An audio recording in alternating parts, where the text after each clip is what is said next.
Hello student. आज हम लोग ट्यूटोरियल 4 स्टार्ट करते हैं। ट्यूटोरियल 4 का पहला क्वेश्चन है हमारे पास।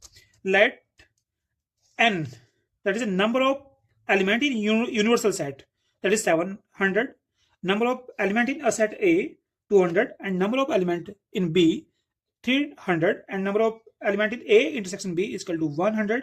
देन ये कह रहा है कि यहाँ पे आपको नंबर ऑफ एलिमेंट फाइंड करना है, ठीक है। A dash intersection B dash is equal to, अब इस ये हमें फाइंड करना होगा यहाँ पे, ठीक है। अब इसको फाइंड करने के लिए हम एक फॉर्मूला यूज करते हैं। पहले हम लोग देखो हमारे पास क्या क्या है। हमारे पास ए के एलिमेंट है, बी के एलिमेंट है और इनका जो इंटरसेक्शन है, इन दोनों के अंदर इंटरसेक्शन में कितना एलिमेंट है ये हमारे पास है। तो एक हमारे पास फॉर्मूला होता है number of A union B is equal to number of A plus number of B minus N of A intersection B, ठीक है। हम यहाँ पे दोनों के बीच में ए और बी में कितना एलिमेंट है यूनियन में, इनके टोटल कितना एलिमेंट है ए और बी के अंदर, ये फाइंड करेंगे सबसे पहले। तो हमने यहाँ पे क्या काम किया, ए कितना हमारे पास 200, ठीक है, प्लस 300 माइनस इसके इंटरसेक्शन के अंदर कितना एलिमेंट है 100, ठीक है। तो यहाँ पे हमने 500 माइनस 100 इक्वल टू 400। तो मैं देख रहा हूँ यहाँ पे number of A union B, जो नंबर ऑफ एलिमेंट है ए यूनियन बी के अंदर वो हमारे पास है 400, ठीक है। अब हमारे पास यूनिवर्सल सेट के अंदर कितना एलिमेंट है भाई, मैं आपको इसको समझाना चाहूंगा थोड़ा सा। भाई मेरे पास क्या है, दो सेट है ए और बी, ठीक है। ए और बी हमारे पास ये है, एक यूनिवर्सल सेट है ये, ठीक है। यहाँ पे ये ए है और ये हमारे पास बी और ये इनका इंटरसेक्शन ए इंटरसेक्शन बी, ठीक है। अब यहाँ पे ये यू है, तो ए में एलिमेंट हमारे पास, बी में एलिमेंट है, टोटल ए यूनियन बी के अंदर हमारे पास एलिमेंट है 400 और यूनिवर्सल सेट के अंदर हमारे पास एलिमेंट टोटल है 700। तो हमारे पास ये जो ए यूनियन बी है इसको हटा के अब हमारे पास यूनिवर्सल सेट के अंदर कितने एलिमेंट बचे, यहाँ पे कितने एलिमेंट बचे ये निकालेंगे हम लोग। तो ये होगा हमारे पास n A union B dash, ठीक है। ये आ जाएगा हमारे पास number of A minus n A union B, ठीक है। तो सॉरी ये यू है, ठीक है। तो यू के अंदर कितना एलिमेंट है, यूनिवर्सल सेट के अंदर हमारे पास 700 माइनस यूनियन में कितना है 400, तो हमारे पास एलिमेंट होंगे 300। जो ए यूनियन बी का कॉम्प्लीमेंट है उसके अंदर हमारे पास 300 एलिमेंट है, ठीक है। अब हम यहाँ पे अब देखेंगे कि A complement intersection B complement के अंदर कितना एलिमेंट होगा। तो इसको कैसे फाइंड करेंगे भाई, यहाँ पर हमारे पास ए यूनियन बी के कॉम्प्लीमेंट के अंदर कितना एलिमेंट है 300।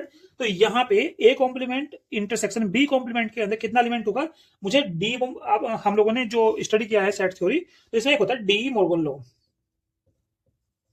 डी मॉर्गन लॉ ये क्या होता है कि A union B dash is equal to A dash intersection B dash, ठीक है। एक होता है इसके अंदर हमारे पास A intersection B dash is equal to A dash union B dash. तो ये होता है हमारे पास De Morgan law.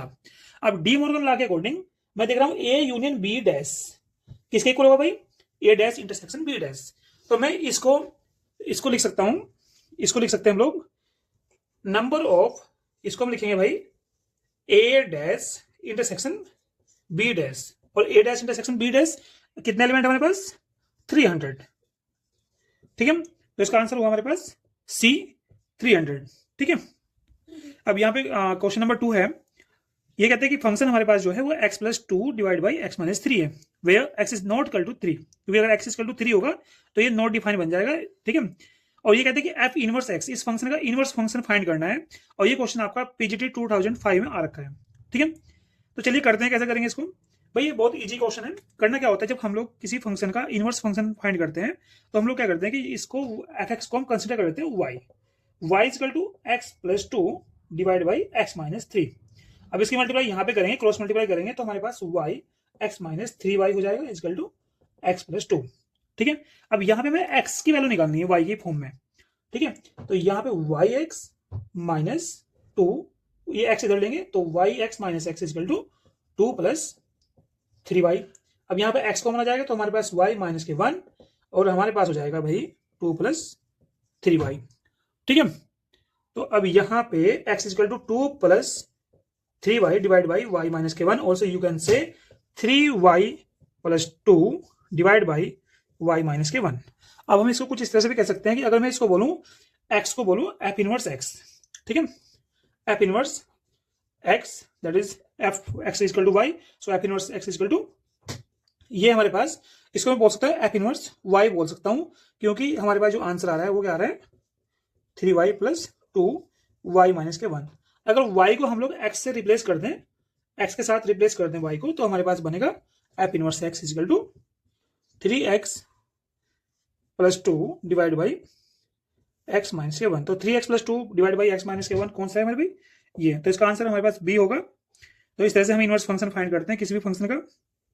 Question number 3 है हमारे पास, यहाँ पे एक यूनिवर्सल सेट है जिसके अंदर 1 2 3 4 5 6 एलिमेंट है, और एक सेट है A जिसके अंदर 1 3 और 6 एलिमेंट है, एक सेट है B जिसके अंदर 5 और 6 एलिमेंट है।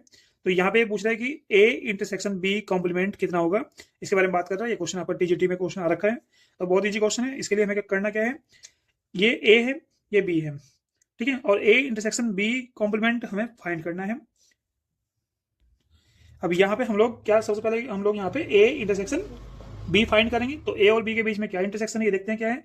तो यहाँ पे 6 जो एलिमेंट है दोनों में कॉमन है, तो यहाँ पे क्या हुआ 6, A इंटरसेक्शन B कितना हुआ हमारे पास 6। अब बात रही कॉम्प्लीमेंट की, तो कॉम्प्लीमेंट क्या होता है A intersection B complement, that is जो यूनिवर्सल सेट है, इस यूनिवर्सल सेट में से हम लोग ये इंटरसेक्शन माइनस कर देंगे, यानी कि हमारे पास आ जाएगा 1 2 3 4 5 6, ठीक है।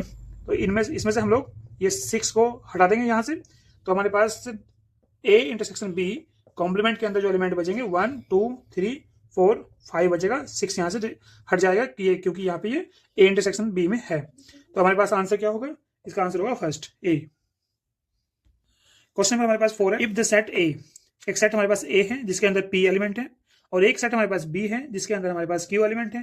अब ये पूछता है कि जो A क्रॉस B है, जो सेट A और सेट B का जो कार्टेशियन प्रोडक्ट है उसके अंदर कितने एलिमेंट होंगे। ये क्वेश्चन हमारे पास PGT 2010 में आ रखा है।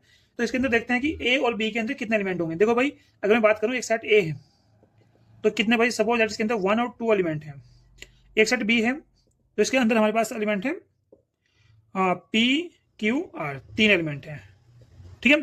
तो इनका दोनों का कार्डिनल प्रोडक्ट करते हैं, तो A cross B is equal to हमारे पास हो जाएगा 1 P 1 Q 1 R, और भाई 2 P 2 Q एंड 2 R।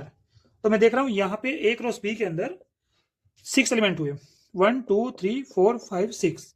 इसी तरह से पूछ रहा है कि अगर A के अंदर P एलिमेंट है और B के अंदर आप Q एलिमेंट है, तो यहाँ पे A क्रॉस B के अंदर कितना एलिमेंट होगा। तो मैं बोलूंगा भाई यहाँ पे देखो 2 है, यहाँ पे 3 है, तो 2 into 3 that is 6, it will be equal to 6। So similarly अगर यहाँ पे A P है B Q है, तो हमारे पास A क्रॉस B होगा P Q, ठीक है, ये हो जाएगा P Q। तो दोनों की नंबर ऑफ एलिमेंट्स की मल्टीपल हो जाएगी। क्वेश्चन नंबर हमारे पास 5 है, the complement of A is A dash. ये कह रहा है कि अगर हमारे पास A का कॉम्प्लीमेंट A डैश है, तो ये पूछता है हमारे पास A यूनियन B डैश कितना होगा, A यूनियन B का कॉम्प्लीमेंट क्या होगा। तो मैंने अभी डी मॉर्गन लॉ की बात की थी, जो प्रीवियस क्वेश्चन, लेटेस्ट क्वेश्चन में अभी मैंने डिस्कस किया था क्वेश्चन नंबर 2 में। तो यहाँ पे by using D Morgan law ये कहता है कि अगर हमारे पास A यूनियन B है तो इसका कॉम्प्लीमेंट होगा A dash intersection B dash, और A इंटरसेक्शन B का कॉम्प्लीमेंट होगा A complement union B complement. तो इसका आंसर हमारे पास ये जो A यूनियन B कॉम्प्लीमेंट है, इसका आंसर होगा A complement intersection B complement, ठीक है। तो ये क्वेश्चन भी हमारा पीजीटी में एक क्वेश्चन आ रखा है 2013 में, ठीक है। दोनों क्वेश्चन इंपोर्टेंट क्वेश्चन है। Okay, thank you so much.